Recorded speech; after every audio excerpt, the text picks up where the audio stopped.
balita ngayong tanghaling tapat. Pangatlong suspect sa nabigong pambobomba sa Roas Boulevard inilabas na ng PNP. Posibleng kaugnayan ng suspect sa isang local jihadist group, inaalam na. Armed Forces of the Philippines Chains of Command. Pangungunahan ni Pangulong Duterte ngayong araw. Philippine Army Chief Lieutenant General Eduardo Año, pangunahing napipisil na bagong AFP Chief.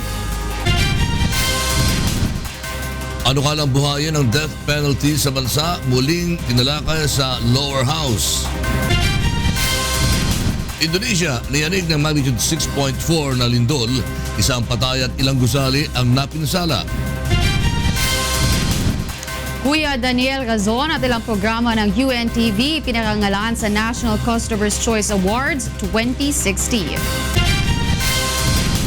At sa ating serbisyong kasangbahay, mahigit 200 overseas Filipino workers sa Dubai nabigyan ng libreng serbisyo ng UNTV at Partners in Public Service. Magandang tanghali. Tinulungan ng UNTV News and Rescue Team ang isa sa mga nasugatan sa aksidente sa motorsiklo sa Cabanatuan City kanina madaling araw. Narito ang report ni Bernard Daris. Nakahiga sa kalsada at halos hindi na makatayo dahil sa idinadaing na pananakit at mga sugat sa iba't ibang bahagi ng katawan ang motorcycle rider na si Alvin Flaviano ng datna ng UNTV News and Rescue Team sa Barangay Lourdes, Cabanatuan City, Nueva Ecija pasado alas 12:25 kaninang madaling araw. Agad nilapatan ng pangunang lunas ng UNTV Rescue si Flaviano at sakay nihatid sa Paulino J. Garcia Memorial Research and Medical Center. Ang kasama naman ni Flaviano na si Amang Flores ay nauna nang isinugod sa ospital ng mga residente malapit sa pinangyarihan ng aksidente. Samantala nadamay rin ang isang tricycle sa nangyaring aksidente. Wala namang nasaktan sa mga sakay ng tricycle. Nasa gilid lang po ako nagmamaneho. Mabagal lang po takbo ko eh. Tapos sumemplang na sila dito. Hanggang sa bumaliktad yung motor nila, umusad ng ganun. Na bumangga dito sa may side yun ng motor ko. Bernard Dadis, UNTV News and Rescue, Philippines.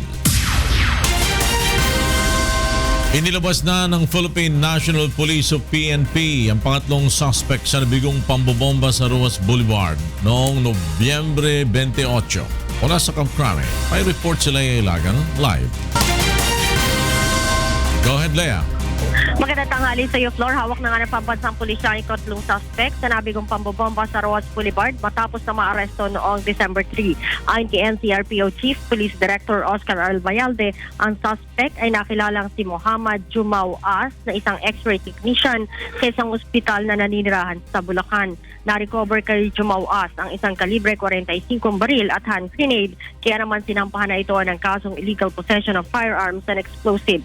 Sinabi ni Albayalde na nakita sa screen grab ng CCTV footage na kasama ni Raison o Rashid Kilala si Jumao As na nag-iwan ng improvised explosive device sa luneta na unang target pasabugin ng grupo. Kaugnay nito, dalawang suspect pa na miyembro din ng Ansar al-Khalifa ang pinaghahanap ng mga pulis. Balik sa iyo, Floor. Lea Ilagan, nagulat mula sa Camp Crame. Inirekomenda na ng National Bureau of Investigation o kay NBI na kasuhan ng multiple murder si Police Superintendent Marcos at 23 pang pulis kaugnay ng pagkakapaslang kay Albuera Leyte Mayor Rolando Espinosa Sr. Narito ang report ni Roderick Mendoza. Lumalabas sa investigasyon ng National Bureau of Investigation na sinadya ang pagpatay kina Mayor Rolando Espinosa at Raul Yap sa loob ng kanilang selda sa Leyte Sub-Provincial Jail noong November 5. Kumbinsido ang NBI na planado ang pagpatay at walang kalaban-laban ang mga biktima. Kaya't sinampahan ng multiple murder sa DOJ ang dating hepe ng CIDG Region 8 na si Police Superintendent Marvin Marcos, kasama sina Police Superintendent Santi Noel Matira, Police Chief Inspector Leo Laraga at 21 pang pulis na kasama sa operasyon. This is a premeditated killing, superiority of force, and defenseless, helpless yung victim dito. Naniniwala kaming merong criminal intent, merong pakay sila sa pagpatay doon kay Mayor Rolando Espinosa at kay Raul Yap. There was community of purpose. There was unison in their action. May pagkakaisa. That is why we are filing. There was a conspiracy. Sa aming paniniwala, may conspiracy, may sabuatan dito. Ayon pa sa NBI, rub out ang nangyari at batay sa mga tama ng bala, walang barilang naganap sa pagitan ng mga pulis at ni Mayor Espinosa. May mga testigo ring nakakita na pumasok sa selda ang isang pulis na may dalang baril matapos ang pamamaril sa alkalde. Kasi kung pumasok sila sa kwarto, kung may firefight, hindi pa makakalayo sa kwarto. So dapat yung direction ng fire ni Espinosa towards the direction of where the intruder is. May problema rin umano sa search warrant na ginamit ng CIDG Region 8 dahil nagsinungaling ang testigo ng mga pulis na si Paul Olendan na isang ex-convict. Sinasabing nakita ni Olendan ang baril at shabu noong October 28 nang bumisita siya sa selda ni Espinosa at Yap. Ngunit tumistigo ang mismong supervisor at mga katrabaho ni Olendan sa Leyte National High School na pumasok ito sa trabaho ng araw na yon. We believe that the search warrant was a cover to legitimize their operations. Imposible rin ayon sa NBI na may baril at shabu sa selda ni Espinosa dahil katatapos lamang halughugin ang kanilang selda ilang araw bago ang operasyon ng CIDG. Batay sa inventaryo ng mga jail guard, cellphone lang ang nakumpiska sa ginawang Oplan Galugad sa selda ng napaslang na alkalde. Roderick Mendoza, UNTV News and Rescue, Manila. Samantala naman, sinimulan na ng Philippine National Police Internal Affairs Service or IAS ang pre-charge investigation sa mga pulis sa sangkot sa operasyon na ikinasuwi ni Mayor Espinosa. Narito ang report ni Leia Ilagan. Nagsisimula na ang pre-charge investigation ng PNP Internal Affairs Service matapos na magsumite ang grupo ni Police Superintendent Marvin Marcos ng counter affidavit noong weekend.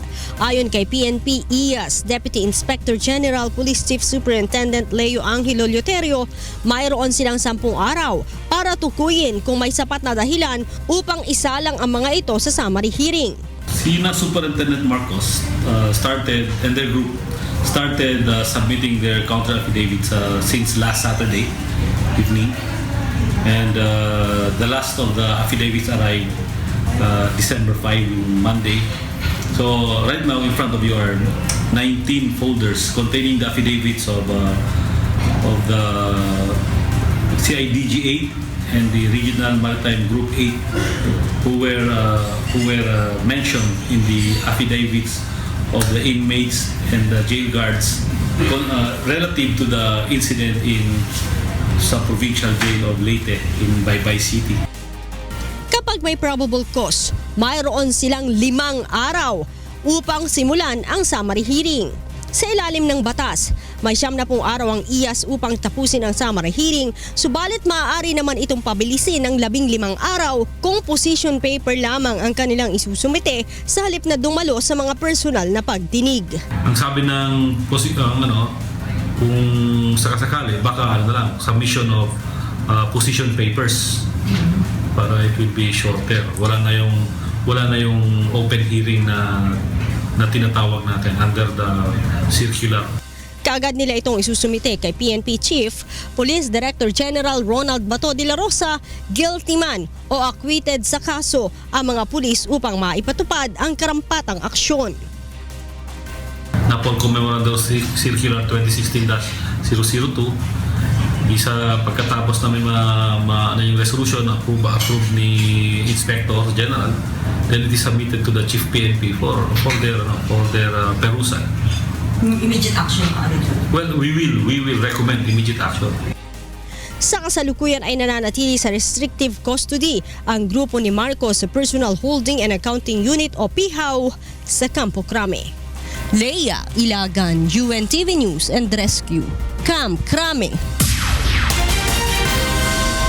Inilabas na ng Senate Committee on Justice ang ulat sa isinasagawang pagdinig sa issue ng extrajudicial killing sa bansa. Nakasaad sa report ang umano'y ilang paglabag ng Philippine National Police o PNP sa pagpapatupad ng Oplan Tokha. May report si Joyce Balanch.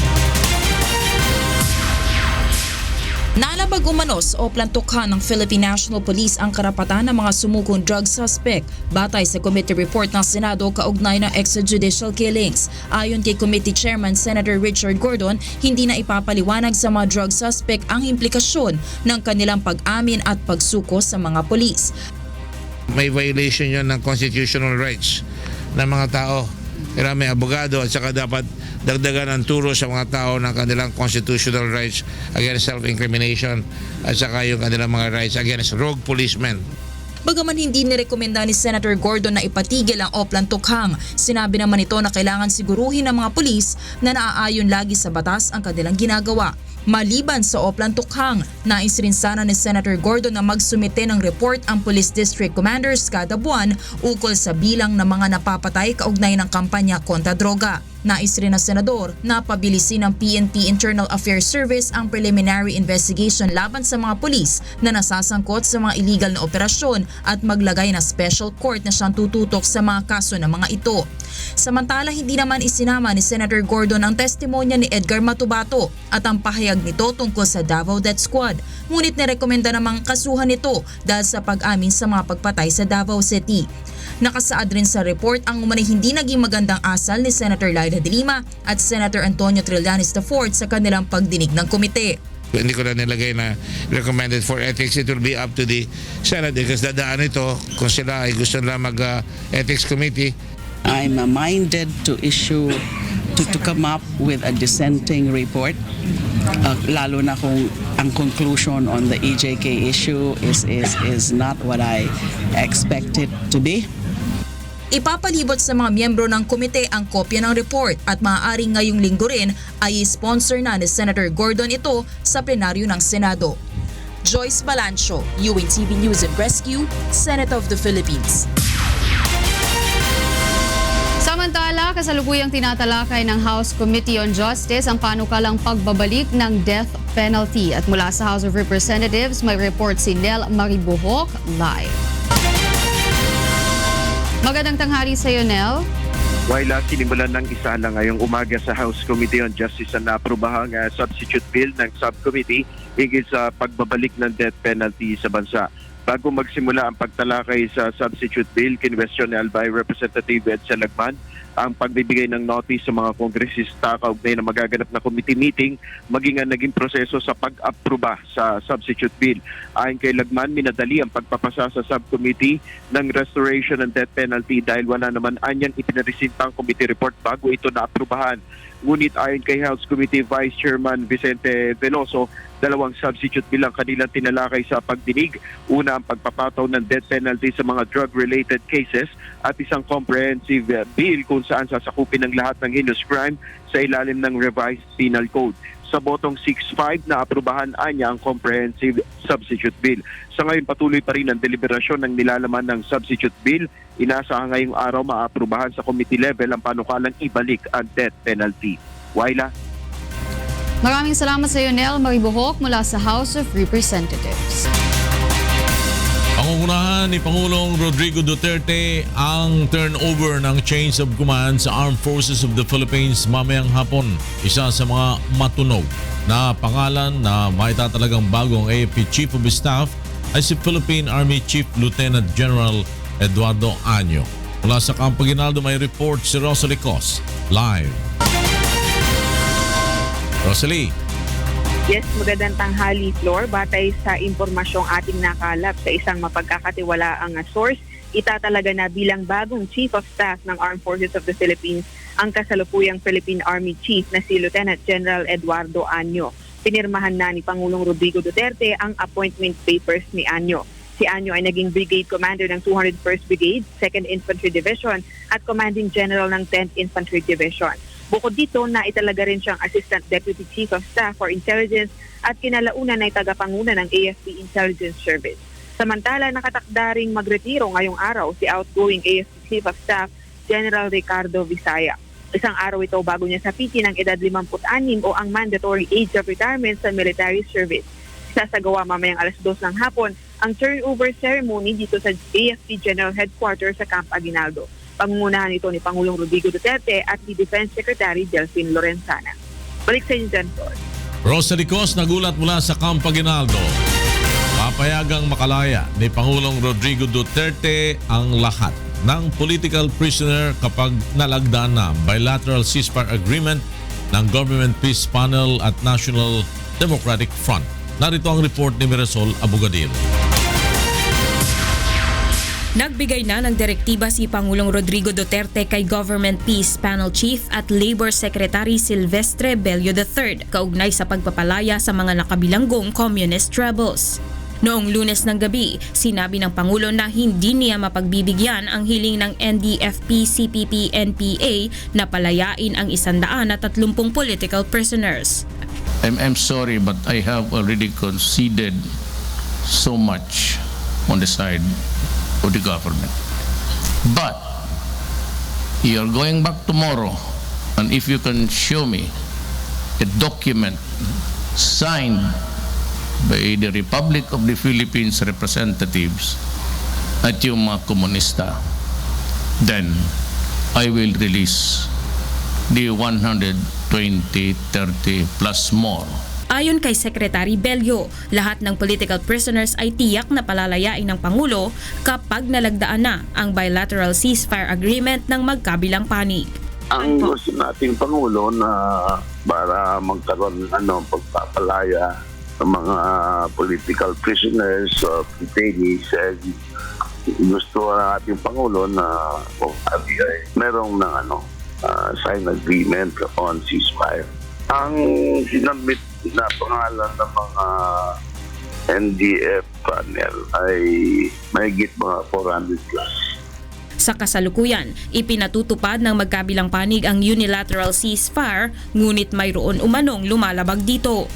Paliwanag ng GPH Peace Panel Chief, kinakailangan ang formal na kasunduan upang mamonitor ang mga violations sa tigil putukan. Yung gusto sana na yung ceasefire ay magiging bilateral ceasefire na. In other words, magkakaroon ng kasunduan na magkakaroon na ng tigil putukan at magkakaroon din ng definition ng pagpapaliwanag kung ano yung mga terms and conditions ng ceasefire. Samantala, nagkaroon na rin ng pagpupulong sina Pangulong Duterte at ang mga miyembro ng NDF Peace Panel noong Biyernes upang talakayin ang mga nakapaloob na issue sa usapang pangkapayapaan. Siguro pinag-usapan nila kung paano na mapabilis itong peace process. Pinag-usapan nila siguro kung ano yung mga dapat pang tatalakayin bago magkaroon ng final peace agreement. Sa January 2017, isasagawa ang third round ng formal peace talks ng pamahalaan at NDFP sa Rome, Italy. Mirasol Abogadil, UNTV News and Rescue, Philippines. Tinalakay sa ginanap na bilateral meeting ng foreign ministers ng Pilipinas at Russia ang higit pang pagpapalakas ng ugnayan ng dalawang bansa. May report si Ronald De Guzman. Nakipagpulong na si Department of Foreign Affairs Secretary Perfecto Yasay Jr. sa Russian counterpart nito na si Sergey Lavrov dito sa Moscow kahapon. Noong linggo, dumating ang kalihim sa Russia para sa isasagawang bilateral meeting kasunod ng naging pag-uusap ni Pangulong Rodrigo Duterte at Russian President Vladimir Putin sa sidelines ng Asia-Pacific Economic Cooperation o APEC Summit sa Lima, Peru. My discussions today with Minister Lavrov come shortly after meetings between our respective heads of state and heads of government meetings where they agreed to strengthen our ties, where they painted the broad strokes of the future of our closer relations. Kabilang sa tinalakay ng dalawang foreign ministers ang pagpapalakas ng bilateral relations ng Pilipinas at Russia sa pamamagitan ng pagpapalawak sa ugnayan ng dalawang bansa pagdating sa political, security, economic at cultural aspects. Pareho ding sinang-ayunan ng mga ito na gawing doble ang pagsisikap upang magkaroon ng mga kasunduan na bubuo sa legal framework para sa ugnayan ng dalawang bansa. We discussed some degree of detail our common interests in areas where cooperation can work for the benefit of both our countries. We agreed that we must base our reinvigorated relations on a firm and strong legal framework, one that would be consistent with our obligations under international law particularly the Charter of the United Nations. We discussed how we can double our efforts to conclude a number of agreements that will be part of this framework on which to build our relations. Napag-usapan din dito ang ilan pang regional at global issues at ang Philippine Chairmanship sa Association of Southeast Asian Nations o ASEAN sa susunod na taon.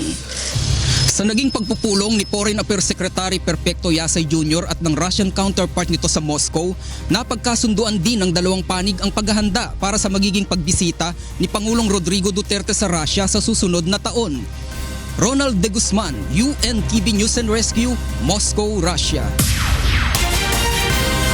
Ongoing ang isinasagawang satellite voters registration ng Commission on Elections o COMELEC sa isang mall sa Taguig City. At mula sa Taguig, may report si Roderick Mendoza live. Go ahead, Roderick. Wala muling binuksan ng COMELEC ang satellite registration ng mga botante sa mga mall sa Metro Manila isang buwan matapos mag-resume ang voters registration. Buong araw na mananatili dito sa Market Mall sa Taguig City ang COMELEC upang tumanggap ng mga registrants. Ayon kay COMELEC Chair Andy Bautista, layon itong ilapit na mismo sa mga botante ang pagre-rehistro. Bukas din ang COMELEC na magsagawa ng satellite registration sa mga barangay depende sa request na isusumiten ng mga local government units. Payo ng COMELEC magparehistro habang maaga dahil hindi na sila magbibigay ng extension. Isasara ng COMELEC ang voters registration sa darating na Abril sa susunod na taon upang muling makapaghanda para sa pagdaraos ng SK at barangay elections. 2 hanggang 3 milyong mga botante pa ang target ng COMELEC na makapagrehistro hanggang sa Abril. Waila? Maraming salamat sa iyo, Roderick Mendoza, mula sa Taguig City. Nanawagan ng ilang kongresista sa kanilang mga kasamahan sa Liberal Party na kumalas na sa supermajority coalition. Bilang suporta ito sa ginawang pagbibitiw ni Vice President Leni Robredo sa gabinete ni Pangulong Rodrigo Duterte. Narito ang report ni Nel Mariboho. Hinihikayat na ng ilang Liberal Party congressmen ng ibang kapartido sa Kamara na pag-isipang mabuti ang pagkala sa supermajority coalition. Ito ay bilang pagsuporta kay Vice President Leni Robredo na nagbitiw na bilang miyembro ng gabinete ni Pangulong Rodrigo Duterte. Although ang panawagan sa mga members is just to issue statements of support, pero yung usapin tungkol sa pagkalas, na yun naman ang aming panawagan sa aming mga kasama. Palagay ko wala nang choice ang mga miyembro ng Liberal Party kung hindi mamili na samahan yung pinaka-leader namin sa ngayon sa opposition o kumalas na talaga. 29 ang LP members na nasa koalisyon, kabilang narito ang dating House Speaker na si Congressman Feliciano Belmonte. Samantalang nasa 5 kongresista naman ang nasa opposition group. Ayon kay Albay Representative Edsel Lagman, may nagpahiwatig na ng posibleng pagkalas sa majority coalition.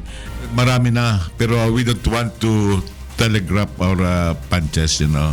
Ay naman kay Senator Bam Aquino, iba ang kanilang sitwasyon sa Senado. Yung majority tsaka minority division in the Senate, it's not as strict as it's followed in the House. So ang tingin namin is as long as we're able to really push for the reforms at the same time tackle issues case per case, we'll stick it out with the majority. Bagamat wala pang formal na pahayag si VP Robredo na magiging leader ng oposisyon, ayon sa mga LP members, susuportahan nila ang posisyon ng pangalawang Pangulo hinggil sa usapin ng extrajudicial killings, death penalty, Marcos burial at charter change.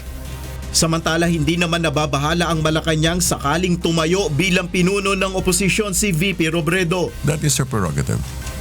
Nel Mariboho, UNTV News and Rescue, House of Representatives.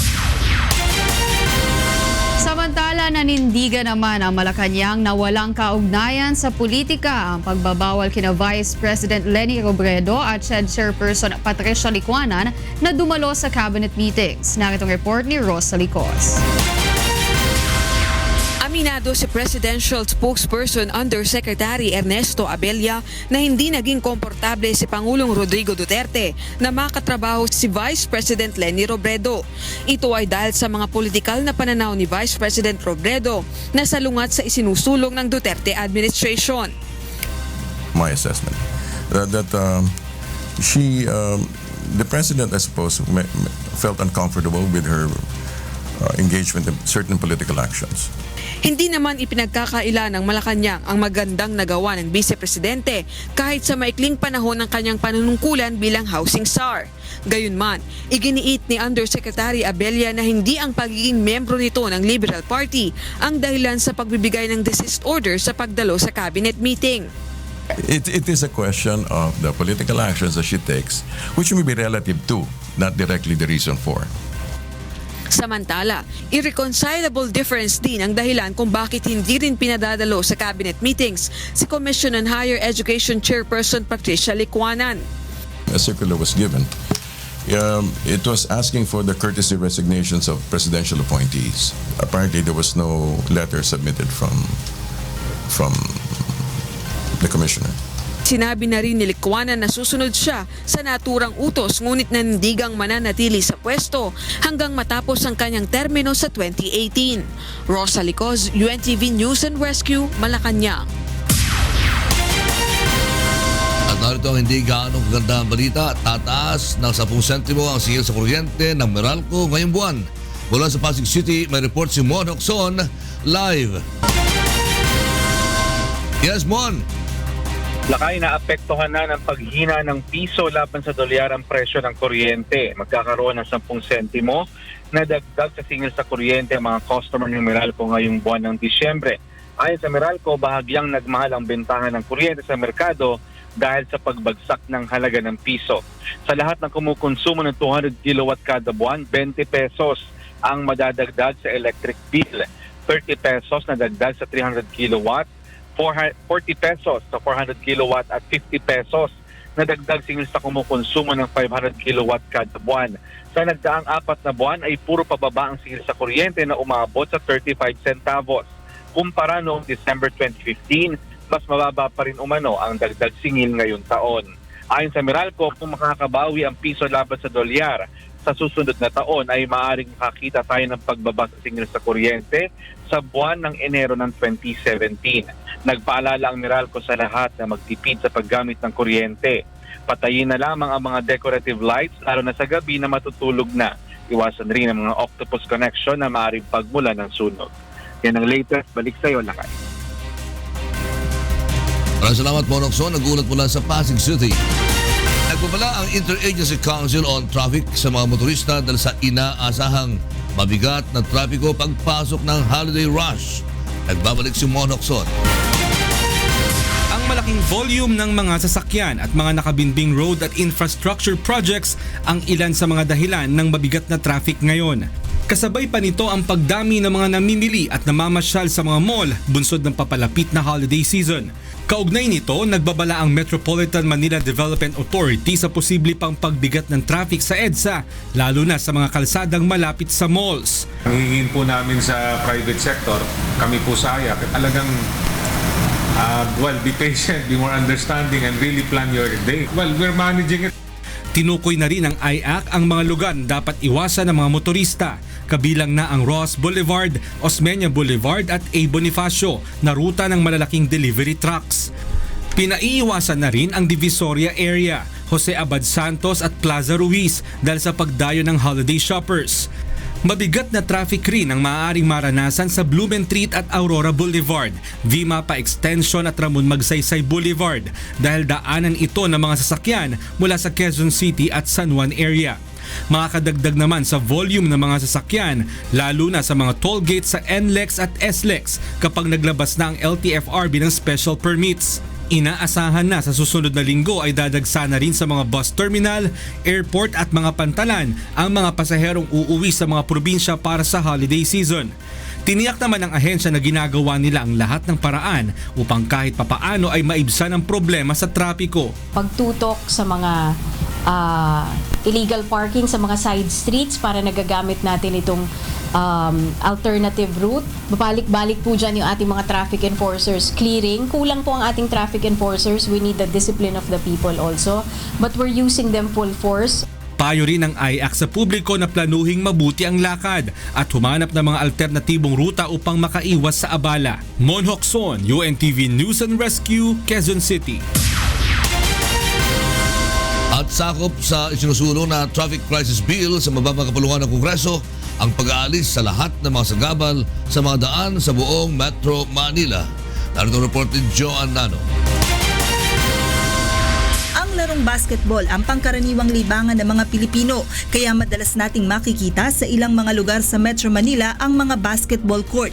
Subalit kapansin-pansin na sa ilang mga barangay, mismong ang mga kalsada ang ginagawang basketball court ng mga residente, kaya hindi madaanan ng mga motorista. Isa ito sa mga nakikitang dahilan ng House Committee on Transportation sa problema sa trapiko sa ilang mga lugar.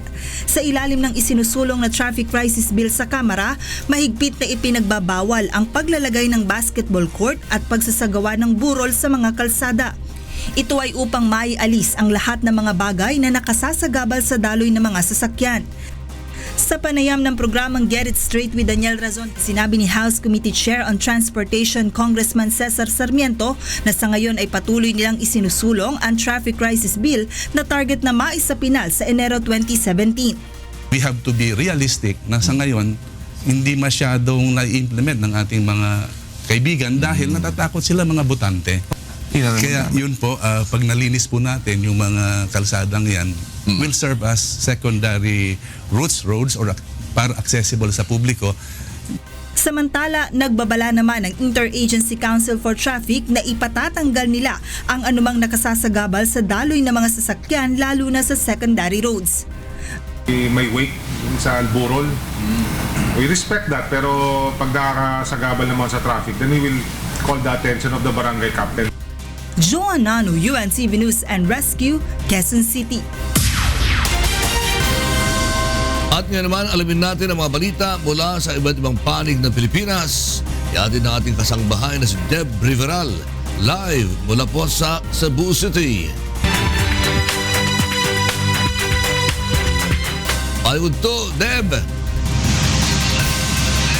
Yes, daghang salamat lakay ug maayong udto sa atong mga kasangbahay. Aniya na mga balita gikan sa nagkalain-laing dapit sa atong nasod.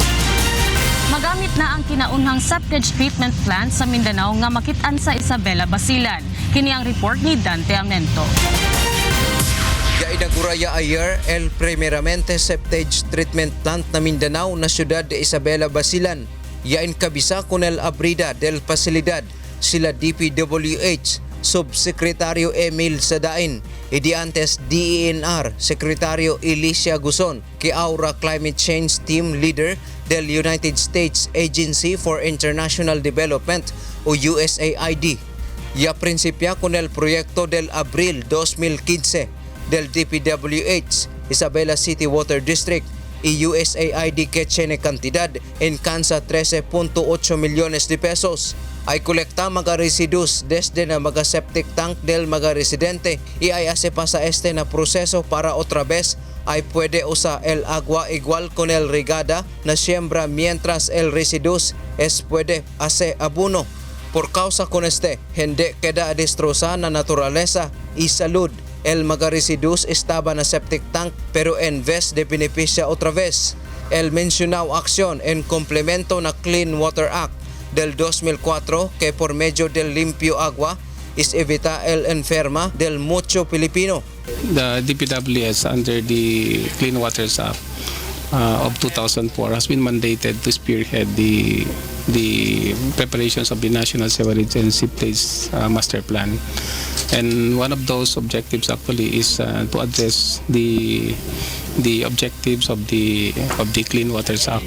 Ta esperanza el DPWH el Isabela City Water District que mucho otro grande lugar na pais el ay imita cosa sila yaase. And one of the things that we need to do to make sure that we have sustainable source of clean water is to clean the water that we use, no? Kasi lahat ng tao dumudumi. And yet there's hardly any awareness at all over the Philippines about the need to clean the water that we use. Dante Amento, UNTV Noticias Eriscate, Isabela, Basilan. Giauhag sa Asian Development Bank ang mga taga-Eastern Visayas nga mahimong miyembro sa microinsurance project niini aron makakuha og mga benepisyo ug uban pang mga serbisyo. Si Janeline Dakit ang muhatod sa mga detalye.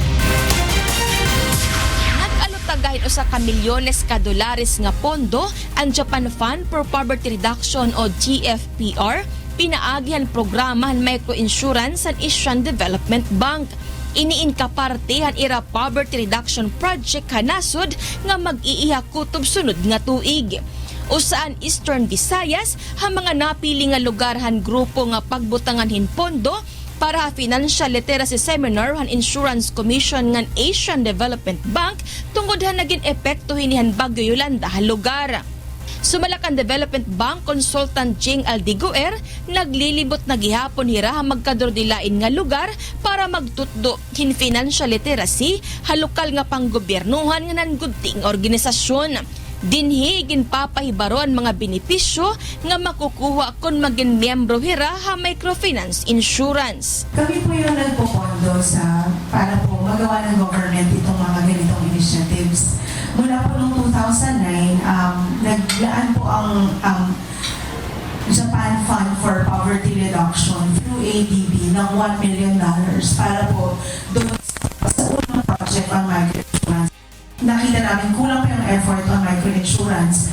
Ang ADB po ulit ay naglaan ulit ng another $1 million para mula ng 2012 hanggang 2017. Simple yung terms and conditions no as compared sa isang regular insurance. Usually kasi yung regular insurance natin mga 5 to 10 pages eh. Yung microinsurance product natin is a one-page policy. At ginagawa namin to para mas madali siya maintindihan ng public, maintindihan ng low-income sector. Hakantidad nga 120 ka pesos kada tuig nga babaydanan usa nga miyembro kung madisgrasya, nasunugan nga naapektaran hin bagyo, pwede ini makakuha hin kutob 25,000 ka pesos ha mga aprobado nga lisensyado ang Insurance Commission Incorporation nga bangko, kooperatiba, financing institution nga sugadman, han microfinance NGOs.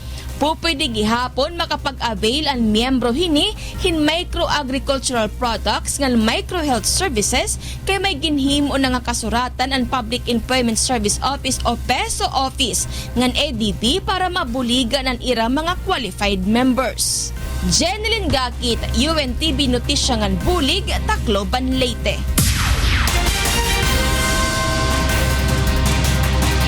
Mao kana ang mga balitang atong gitutukan gawas sa kauluhan. Gikan dinhi sa dakbayan sa Sugbo, balik din ha sa inyo lakay.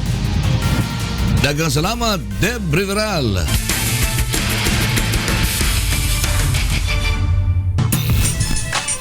Tampok ang sagupaan ng BFP firefighters at judiciary matches sa nakatakdang 3 laro sa pagsisimula sa linggo ng second round eliminations ng UNTV Cup Season 5 sa University of Makati Gymnasium.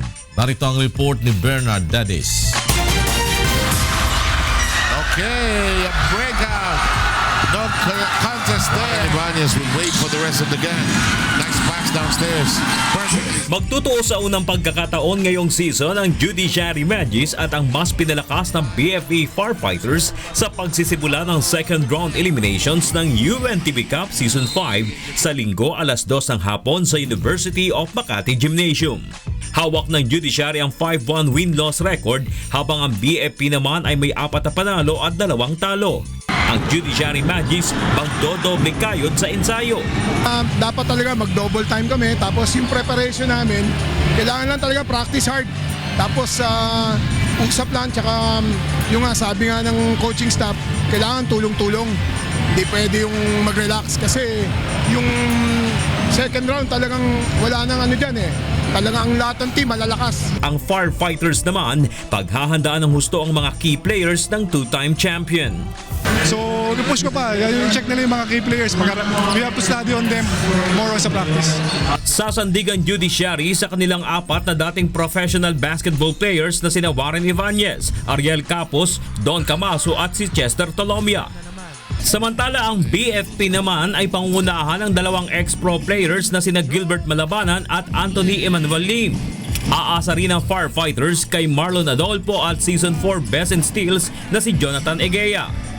Salamat sa mga fans ng BFP. I hope you continue supporting us, pati UNTV Season Cup number 5. Huling nagtuos ang Magis at Firefighters noong nakaraang season, September 10, 2015, kung saan tinalo ng BFP ang Judiciary sa score na 91-80. Ngunit ngayong season, kapwa nagpalakas sa magkabilang kuponan, kaya asahan na ang mas mainit na sagupaan sa hardcourt ng Liga ng mga Public Servant.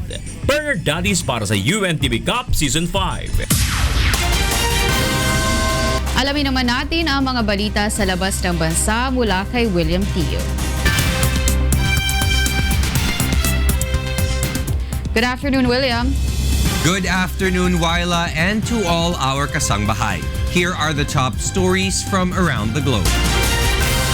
Dozens of buildings collapsed and at least one person was killed when a magnitude 6.4 earthquake struck Indonesia's northern province of Aceh on Wednesday. Officials say few people were injured but no tsunami warning was issued. Images uploaded in the social media showed buildings reduced to rubble, fallen electricity poles, and people gathering on the street. In 2004, the region suffered massive destruction when a quake of magnitude 9.2 triggered a tsunami that wiped out entire communities in Indonesia and other countries around the Indian Ocean. Meanwhile, in the U.S., heavy security at Los Angeles subway stations greeted commuters on Tuesday as federal and local authorities investigated a specific but uncorroborated threat to detonate a bomb at the Metro Red Line's Universal City Station. Gun-toting deputies searched passengers' bags while bomb squad teams led bomb-sniffing dogs around stations across the Los Angeles County transit system. The Red Line runs between downtown Los Angeles and San Fernando Valley.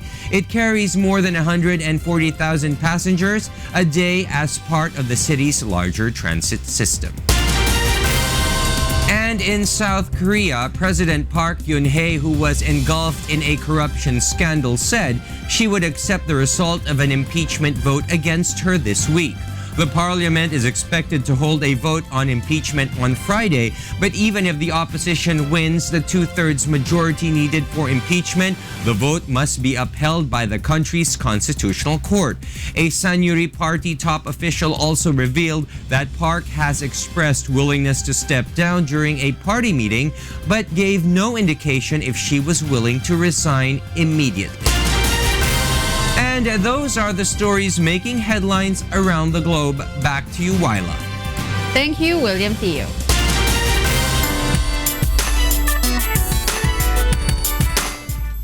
Pinakangalan kagabi si Mr. Public Service Kuya Daniel Razon at ang mga programa ng UNTV sa National Customer's Choice Annual Awards 2016. Narito report ni Monokson. Kilala ang UNTV sa advokasya nito na makatulong sa kapwa sa pamamagitan ng iba't ibang serbisyo publiko. Kaya naman bilang pagkilala sa natatanging kontribusyon pagdating sa public service, pinarangalan ng National Customer's Choice ang dalawa sa mga programa ng himpilan, ang Doctors on TV at ang Serbisyong Kasangbahay. Most Outstanding and Trusted Medical TV Show, National Doctors on TV, UNTV. Sa ikalawang pagkakataon, ginawaran ng Most Outstanding Medical and Trusted Medical TV Show ang programang Doctors on TV. Hosted by medical specialists, ang programa ay nagbibigay sa publiko ng malawak na impormasyong may kinalaman sa ating kalusugan. Mayroon din itong libreng konsultasyon para sa mga kababayan nating nangangailangan ng atensyong medikal.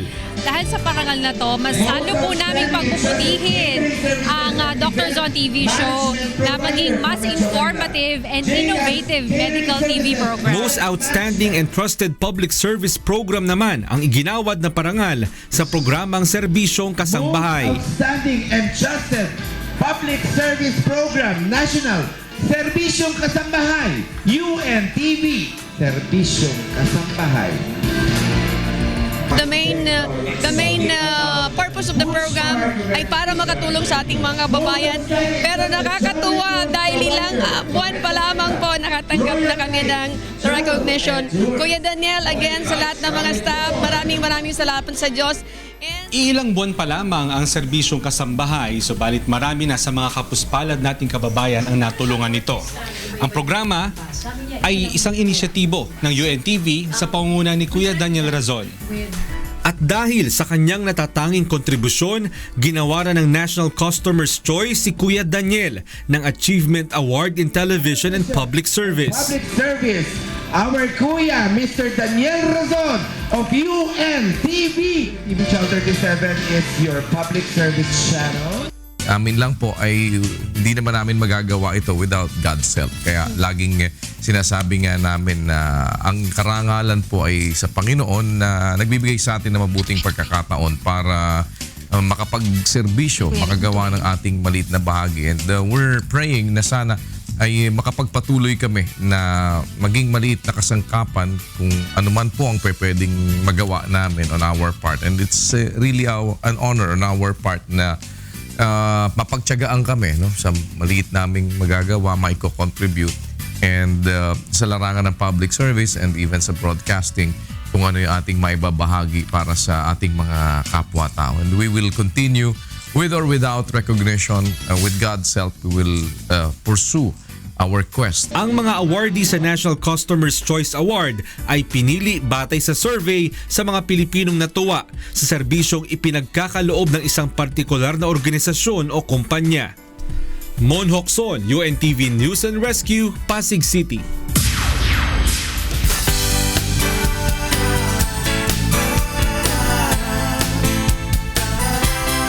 Mahigit na daang overseas Filipino workers sa Dubai ang natulungan at napasaya ng serbisyo publiko ng UNTV at mga kapartner nito sa public service.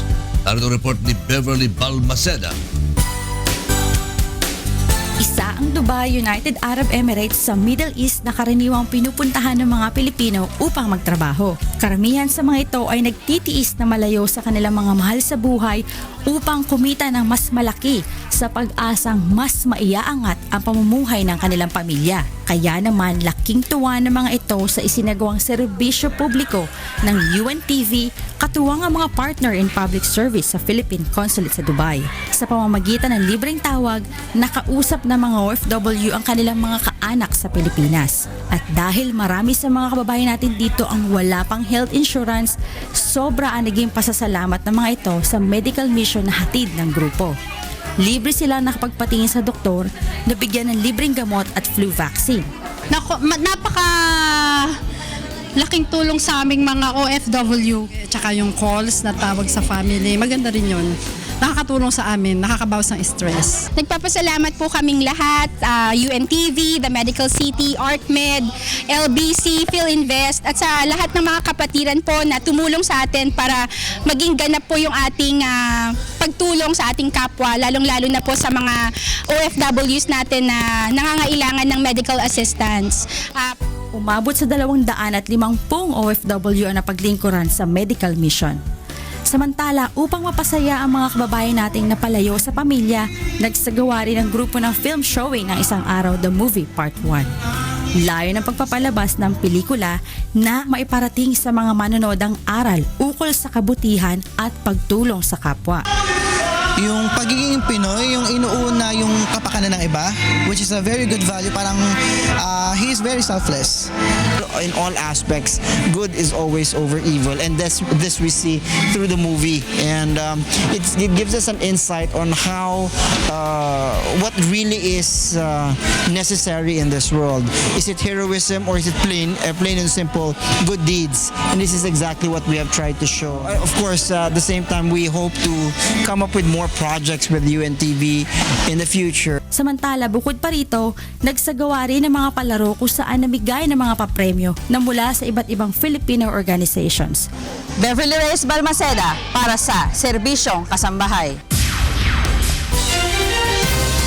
At yan ang mga balitang aming tinutukan at inaksyonan. Dahil sa aming pagbabalita, una ang pagkalinga sa kapwa. UNTVC News, may balita sa mang panig ng daigdig. Magandang tanghali.